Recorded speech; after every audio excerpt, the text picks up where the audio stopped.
Welcome back. New Zealand and Australia are among the first countries to enter into 2020, as have Samoa, South Korea, North Korea, Singapore and Japan, just to mention a few. Here's Simon Pusey with more in Around the World in 5. Good evening from the Channel's newsroom here in London. Countries across the world have been celebrating the new year with spectacular fireworks displays.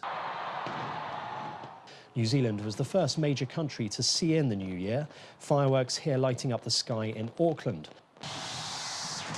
Next up was Australia, with hundreds of thousands of people gathering at the Sydney Harbour Bridge for the midnight fireworks display. The globally renowned attraction generates millions in tourism revenue, but it was in doubt this year, with campaigners saying it should be called off due to the bushfire crisis in the country. Meanwhile, Australian military aircraft and vessels will be deployed to help emergency services in the fire-ravaged states of New South Wales and Victoria. The Fire Department of New South Wales posted this video showing one of their trucks surrounded by raging fire. Thousands of people fled to beaches in the southeastern states on Tuesday as emergency-level fires spread. In Malakuta, Victoria, around 4,000 people sought shelter on the coast. 2 more people have been confirmed dead in New South Wales, bringing the fire-linked death toll to 12. Authorities say 4 people are missing in Victoria and another in New South Wales. We were about 8 adults and 9 kids, and we came down here because the place we were staying at, my parents-in-law place, burned down this morning. So we came down onto the beach to evacuate and get closer to some clean air. And, we're sitting there happily for a few hours. Wind suddenly dropped. Couldn't see a thing. Protesters angered by recent deadly US airstrikes targeting an Iran-backed Iraqi militia have attacked the US embassy compound in Baghdad. A protest march turned to violence, with a crowd of several hundred people throwing stones and setting fire to the outer wall of the compound, which is in the capital's heavily fortified green zone. One of the guard towers was also apparently set alight. Iraqi TV broadcast footage on Tuesday of US troops inside the embassy compound as thousands of protesters and militia fighters thronged the gates in fury at US airstrikes in Iraq. The US ambassador to Iraq and other staff were evacuated from the embassy in Baghdad for their safety. It's after at least 25 fighters died when the US bombed bases in Iraq and Syria on Sunday. Former Nissan boss Carlos Ghosn has travelled to Lebanon after fleeing Japan, where he faces a trial over allegations of financial misconduct. In a statement, Mr. Ghosn said he had not fled justice, but escaped injustice and political persecution. His lawyer said he was dumbfounded by the news and that he had not recently spoken with his client. It is unclear how the former chief executive officer managed to leave, as he was barred from travelling abroad. Mr. Ghosn, who has an estimated net worth of $120 million, was one of the most powerful figures in the global car industry until his arrest in November 2018. He denies any wrongdoing. India's capital, Delhi, has recorded its coldest day in more than a century amid a severe cold wave across the northern part of the country. Thick fog blanketed the city on Monday as the maximum day temperature dropped to 9.4 Celsius and pollution levels peaked. Delhi started tracking temperatures in 1901, and the earlier record was set at 9.8 Celsius on the 2nd of January 2013. That's according to the Meteorological Department. Maximum day temperatures in large parts of the north dipped to 10 Celsius below normal. A state of emergency has been declared in areas of northern Peru after strong floods swept through streets on Sunday, taking with it vehicles and belongings. Affected regions have seen homes destroyed and roads cut off. Officials are surveying damage to determine the number of residents affected and homes damaged. It comes after heavy rains have lashed Peru in the last few weeks. Chinese President Xi Jinping has delivered a New Year speech in which he reviewed the achievements of 2019 and extended New Year wishes for 2020. Xi praised China's good economic performance in the past year, adding that significant breakthroughs have been achieved. He said more than 10 million people have been lifted out of poverty, and he mentioned several significant achievements during the last year, such as China's lunar probe landing on the far side of the moon and the opening of Beijing Daxing International Airport. And finally, staying in China, the 2019 Harbin Ice and Snow World, a main annual tourist attraction in Harbin City, has opened to the public. The Harbin Ice and Snow World occupies an area of 600,000 square metres and contains 21 sites made of ice and snow. A total of 10,000 workers spent 15 days constructing the splendid ice and snow kingdom.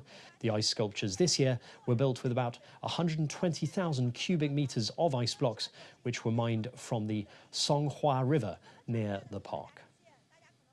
And that's your international news around the world in 5. Thanks, Simon.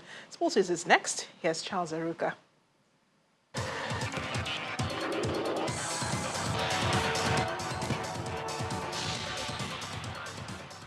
Many thanks, Amarachi, and welcome to Sports News. Super Sand Eagles star Abu Aziz believes the decision of the Nigeria Football Federation to discontinue participation in international beach soccer will provide the opportunity to improve the sport in the country.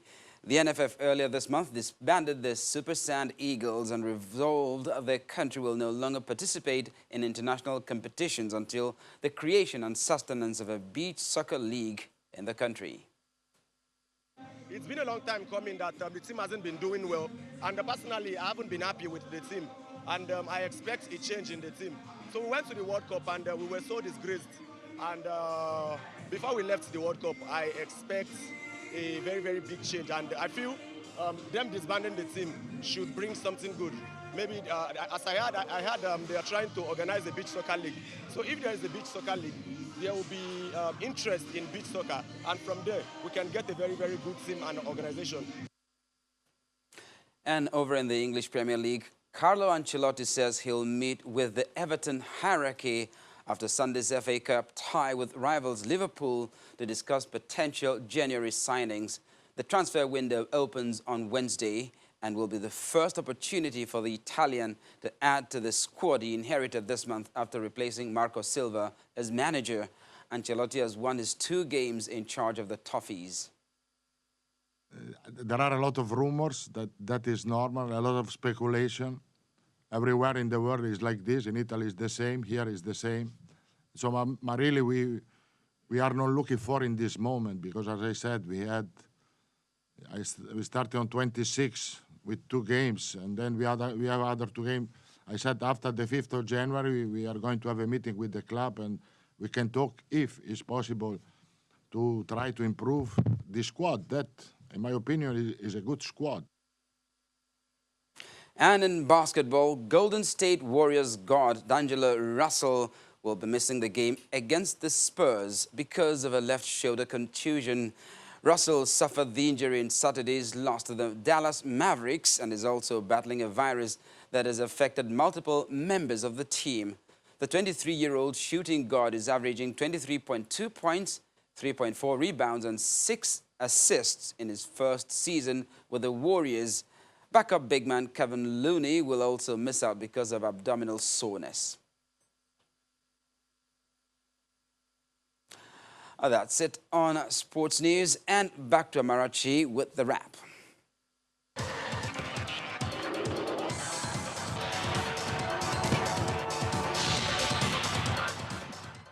Thanks a lot, Charles. And the main news again.